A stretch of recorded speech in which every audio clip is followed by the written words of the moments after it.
Hello guys, welcome to my channel. So ಇವತ್ತಿನ ವಿಡಿಯೋದಲ್ಲಿ ನಾನು ಮೆಥಡ್ ಸೆಕ್ಯೂರಿಟಿ ಅಂದ್ರೆ ಏನು ಅಂತ ಹೇಳಿಕ್ಕೆ ಹೋಗ್ತಾ ಇದ್ದೀನಿ. ಸೊ ಲಾಸ್ಟ್ ವಿಡಿಯೋದಲ್ಲಿ ನೋಡ್ಬೋದು ನೀವೇನಾಗುತ್ತೆ ಅಂತ ಹೇಳಿದ್ರೆ, ನೀವು ಎಲ್ಲ ರಿಕ್ವೆಸ್ಟ್ನು ಇವಾಗ ಈ ಥರ ಆಗ್ತಾ ಇರ್ತೀರಾ. ಓಕೆನಾ, let me stop my application. ಇವಾಗ ನೋಡಿ, ಪರ್ಮಿಷನ್ ಬೇಸ್ಡ್ಗೆ request method start permission based ಅಂತ ಹಾಕ್ತೀರಾ, ರೋಲ್ ಬೇಸ್ಡ್ ಈ ಥರ ಎಲ್ಲದಕ್ಕೂ ಅಂದರೆ ಒಂದೊಂದು ಎ ಪಿ ಐಗೂ ಈ ಥರ ಆಗ್ತಾ ಹೋಗ್ತಾ ಇರ್ತೀರಾ.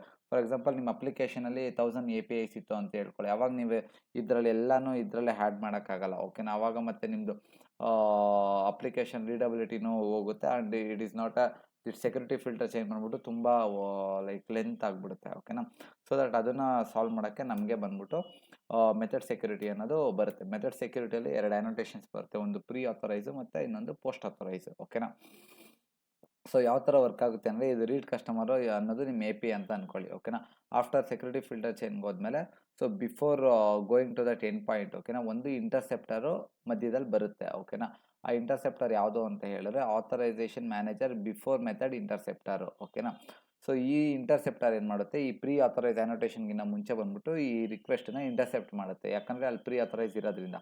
ಅದಾದಮೇಲೆ ಪ್ರೀ ಆಥರೈಸ್ ಆಥರೈಸೇಷನ್ ಮ್ಯಾನೇಜರ್ನ ಚೆಕ್ ಮಾಡುತ್ತೆ. ಅಂದರೆ ಲೈಕ್ ಪ್ರೀ ಆಥರೈಸ್ ಯಾವ ಥರ ಯೂಸ್ ಮಾಡೋದು ಇಲ್ಲಿ ತೋರಿಸ್ತೀನಿ ನೋಡಿ. ಇವಾಗ ಫಾರ್ ಎಕ್ಸಾಂಪಲ್ ಇಲ್ಲಿ ಮೆಥಡ್ಗೆ ಹಾಕಿದ್ದೀನಿ ನೋಡಿ. ಓಕೆನಾ, ಈ ಮೆಥಡ್ನ if the user who is accessing this method, ಅವನು ಪರ್ಮಿಷನ್ ಇರಬೇಕು. ಯಾವುದು ವೆದರ್ ಪರ್ಮಿಷನ್ ಇದ್ದರೆ ಮಾತ್ರ ಈ ಮೆಥಡ್ನ ಆಕ್ಸೆಸ್ ಮಾಡೋಕ್ಕಾಗುತ್ತೆ ಅಂತ ನಾನು ಕೊಡ್ತಾ ಇದ್ದೀನಿ. ಓಕೆನಾ, ಇನ್ ಕೇಸ್ ನೀವು ಮೆಥಡ್ ಪರ್ಮಿಷನ್ ಆದರೂ ಕೊಡ್ಬೋದು, ಇಲ್ಲ ರೋಲ್ಸ್ ಬೇಕಾದ್ರೆ ಕೊಡ್ತೀನಿ ಅಂದರೆ ಥರ ಪ್ರೀ ಆಥರೈಸ್ ಹಾಕಿ ಹ್ಯಾಸ್ ರೋಲ್ ಅಂತ ಆದರೂ ಕೊಡ್ಬೋದು. ಓಕೆನಾ, ಅದೇನಾಗುತ್ತೆ ನೆಕ್ಸ್ಟು ಈ ಪ್ರೀ ಆಥರೈಸ್ ಇದರಲ್ಲಿರೋದು ಮೆಥಡ್ ಸೆಕ್ಯೂರಿಟಿ ಎಕ್ಸ್ಪ್ರೆಷನ್ ಹ್ಯಾಂಡ್ಲರ್ಗೆ ಹೋಗುತ್ತೆ. ಓಕೆನಾ, ಅದಾದಮೇಲೆ ಎಕ್ಸ್ಪ್ರೆಷನ್ನಲ್ಲಿ ಅಲ್ಲಿ ನೆಕ್ಸ್ಟ್ ಎವಾಲ್ಯೂಷನ್ ಕಂಟೆಕ್ಸ್ಟ್ ಅಂತ ಒಂದಿದೆ, ಅದಕ್ಕೆ ಹೋಗುತ್ತೆ.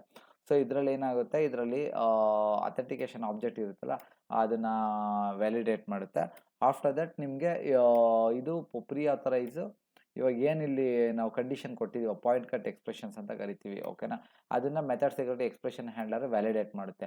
If is authorized, whether user ಬರ್ತಾ ಇರೋದು ಆಥರೈಸ್ ಅಂತ ಆದರೆ ಅದು ನಿಮಗೆ ಸಕ್ಸಸ್ ಅಂತ ಬರುತ್ತೆ. If not access denied exception ಬರುತ್ತೆ. ಓಕೆನಾ, ಇದನ್ನು ಯಾವ ಥರ ವರ್ಕ್ ಆಗುತ್ತೆ ಅಂತ ನೋಡೋಣ ನಾವು.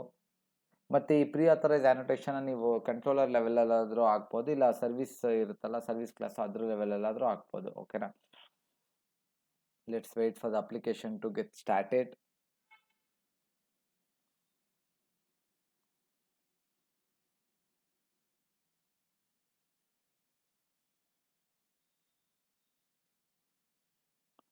ಅಪ್ಲಿಕೇಶನ್ ಸ್ಟಾರ್ಟ್ ಆಗ್ತಾ ಇದೆ. ಸ್ಟಾರ್ಟ್ ಆಯಿತು ಅಪ್ಲಿಕೇಶನು. ಸೊ ಇವಾಗ ನಾವು ಪೋಸ್ಟ್ಮ್ಯಾನ್ಗೆ ಹೋಗೋಣ. ಓಕೆನಾ, ಸೊ ಪೋಸ್ಟ್ಮ್ಯಾನಲ್ಲಿ ನಾವೇನು ಮಾಡೋಣ, ಇದರಲ್ಲಿ ಲಾಗಿನ್ ಆಗೋಣ. ಓಕೆನಾ, ಇವಾಗ ನಾವು ಯೂಸರಾಗಿ ಲಾಗಿನ್ ಆಗ್ತಾ ಇದ್ದೀವಿ. ಓಕೆನಾ, ಯೂಸರಾಗಿ ಲಾಗಿನ್ ಆದರೆ ನಾವು ಬರೀ ಗೆಟ್ ಎ ಪಿ ಐ ಮಾತ್ರ ಆಕ್ಸೆಸ್ ಮಾಡ್ಬೋದು, ಪೋಸ್ಟ್ ಎ ಪಿ ಐನ ಆಕ್ಸೆಸ್ ಮಾಡೋಕ್ಕಾಗಲ್ಲ. ಸೊ ಟೋಕನ್ ತೊಗೋತಾ ಇದ್ದೀನಿ. ಟೋಕನ್ ತೊಗೊಂಡು ಇಲ್ಲಿ ಬೇರೆ ಟೋಕನ್ ಇದು ಯಾವುದೋ ಹಳೆ ಟೋಕನಲ್ಲಿ ಚೆಕ್ ಮಾಡಿದ್ರೆ ನೋಡಿ 403 ಫಾರ್ಬಿಡನ್ ಬರುತ್ತೆ, ಆಗಲ್ಲ. ಓಕೆನಾ, ಅದಾದಮೇಲೆ ನಾನೇನು ಮಾಡ್ತೀನಿ, ಹೊಸ ಟೋಕನ್ ಹಾಕ್ಬಿಟ್ಟು ಅದನ್ನು ಹಿಟ್ ಮಾಡ್ತಾ ಇದ್ದೀನಿ. ಯೂಸರ್ ಆಗಿರೋದ್ರಿಂದ ಅದು ಯೂಸರ್ ಇದರಿಂದ ಗೆಟ್ ಮೆಥಡ್ನ ಆಕ್ಸೆಸ್ ಮಾಡೋದು. ಇವಾಗ ನೆಕ್ಸ್ಟು ಪೋಸ್ಟ್ ಮೆಥಡ್ ಇದೆ. ಪೋಸ್ಟ್ ಮೆಥಡ್ನ ಆಕ್ಸೆಸ್ ಮಾಡಬೇಕು ಅಂತೇಳಿ ರೈಟ್ ಆಪ್ರೇಷನ್ ಇರಬೇಕು, ಅದಕ್ಕೆ ರೈಟ್ ಆಪ್ರೇಷನ್ ಇಲ್ಲ ಯೂಸರ್ಗೆ. ಸೊ ಇವಾಗ ನಿಮಗೆ ನೋಡ್ತಾ ಇರ್ಬೋದು, ಇಲ್ಲಿ 403 ಫಾರ್ಬಿಡನ್ ಅಂತ ಬರುತ್ತೆ. ಸೊ ಇದೆ ಲೈಕ್ ಇಲ್ಲಿ ನಾವೇನು ಮಾಡ್ತಾ ಇದ್ವಿ, ರಿಕ್ವೆಸ್ಟ್ ಮೆಥಡ್ಸ್ ಯೂಸ್ ಮಾಡಿ ಅದನ್ನು ಪ್ರೀ ಆಥರೈಸ್ ಮತ್ತು ಆನೋಟೇಷನ್ಸಿಂದ ಮಾಡ್ತಾ ಇದ್ದೀವಿ. ಓಕೆನಾ, and at the same time ಇನ್ನೊಂದು ಆನೋಟೇಷನ್ ಬರುತ್ತೆ, ಅದು ಪೋಸ್ಟ್ ಆಥರೈಸ್ ಅಂತ. ಓಕೆನಾ, ಫಾರ್ ಎಕ್ಸಾಂಪಲ್ ಪೋಸ್ಟ್ ಆಥರೈಸ್ ಏನಿಲ್ಲ, ಇವಾಗ ಆಫ್ಟರ್ ಇದು ರಿಕ್ವೆಸ್ಟ್ ಆದಮೇಲೆ authorisation manager after method interceptor ಇದು ಎಂಡ್ ಪಾಯಿಂಟ್ ಎಕ್ಸಿಕ್ಯೂಟ್ ಆದಮೇಲೆ ಇದು ಬರುತ್ತೆ. ಇನ್ ಕೇಸ್ ಆಥರೈಸ್ಡ್ ಆದರೆ ಅದು ನೆಕ್ಸ್ಟು ರಿಕ್ವೆಸ್ಟ್ನ ಪ್ರೋಸೆಸ್ ಮಾಡುತ್ತೆ, ಇಲ್ಲ ಅಂತ ಹೇಳಿದ್ರೆ ಆಕ್ಸೆಸ್ ಡಿನೈಡ್ ಎಕ್ಸೆಪ್ಷನ್ ಬರುತ್ತೆ.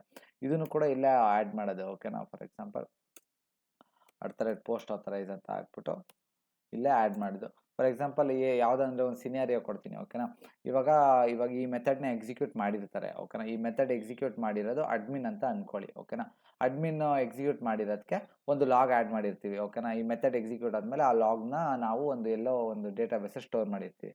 ಈ ಪೋಸ್ಟ್ ಆಥರೈಸ್ ಆನೋಟೇಷನ್ ನೀವು ಯೂಸ್ ಮಾಡೋದೇನು ಅಂತ ಹೇಳಿದ್ರೆ, ಇವಾಗ ಯಾರು ಈ ಲಾಗ್ನ ಆ್ಯಡ್ ಮಾಡಿರ್ತಾರೋ ಅಡ್ಮಿನ್ನು, ಆ ಅಡ್ಮಿನ್ ಮಾತ್ರನೇ ಈ ಲಾಗ್ನ ಫೆಚ್ ಮಾಡೋಕ್ಕಾಗುತ್ತೆ, ಬೇರೆಯವರು ಆದರೆ ಫೆಚ್ ಮಾಡೋಕ್ಕಾಗಲ್ಲ. 403 ಫಾರ್ಬಿಡನ್ ಬರುತ್ತೆ. ಆವಾಗ ನೀವು ಈ ಪೋಸ್ಟ್ ಆಥರೈಸ್ ಆನೋಟೇಷನ್ ಯೂಸ್ ಮಾಡಿಬಿಟ್ಟು ಅದರಲ್ಲಿ ಒಂದು ಮೆಥಡ್ ಬರುತ್ತೆ, ಲೈಕ್ ರಿಟರ್ನ್ ಆನ್ ಆಬ್ಜೆಕ್ಟ್ ಅಂತ. ಓಕೆನಾ, ರಿಟರ್ನ್ ಆನ್ ಆಬ್ಜೆಕ್ಟ್ ಅಂತ ಬರೆದ್ಬಿಟ್ಟು ಅದಾದಮೇಲೆ ನೀವು ಏನೋ ಒಂದು ಮೆಥಡ್ ಕ್ರಿಯೇಟ್ ಮಾಡಿ ಯಾವ್ದು ಕೊಡ್ತೀರಾ, ಏನಾದರೂ ಕೊಡ್ತೀವಿ, ಪರ್ಫಾರ್ಮ್ ಬೈ ಅಡ್ಮಿನ್ ಅಂತ ಒಂದು ಇರುತ್ತೆ. ಓಕೆನಾ, ಪರ್ಫಾರ್ಮ್ ಬೈ ಅಡ್ಮಿನ್ ಅಂದರೆ ಇವಾಗ ಅಡ್ಮಿನ್ ಮಾತ್ರ ಈ ಲಾಗ್ನ ಫೆಚ್ ಮಾಡೋಕ್ಕಾಗುತ್ತೆ, ಬೇರೆಯವರು ಫೆಚ್ ಮಾಡೋಕ್ಕಾಗಲ್ಲ. ಸೊ ಈ ಥರ ಇದು ಮತ್ತು ಪ್ರೀ ಆ ಥರ ಇದು ಮತ್ತು ಪೋಸ್ಟ್ ಥರ ಆ್ಯನೋಟೇಷನ್ಸು. ಆ್ಯಕ್ಚುಲಿ ರಿಯಲ್ ಟೈಮಲ್ಲಿ ಇದನ್ನೇ ಕೂಡ ನಾವು ತುಂಬ ಜಾಸ್ತಿ ಯೂಸ್ ಮಾಡೋದು ಅಪ್ಲಿಕೇಶನ್ಸಲ್ಲೆಲ್ಲ. ಸೊ ಇದ್ರ ಬಗ್ಗೆ ಏನೇ ಡೌಟ್ಸ್ ಇದ್ದರೂ ಕೂಡ ಇದ್ರ ಬಗ್ಗೆ ಏನೇ ಡೌಟ್ಸ್ ಇದ್ದರೂ ಕೂಡ ನೀವು ಕಮೆಂಟ್ ಸೆಕ್ಷನಲ್ಲಿ ಮೆನ್ಷನ್ ಮಾಡಿ. So and thank you so much for watching.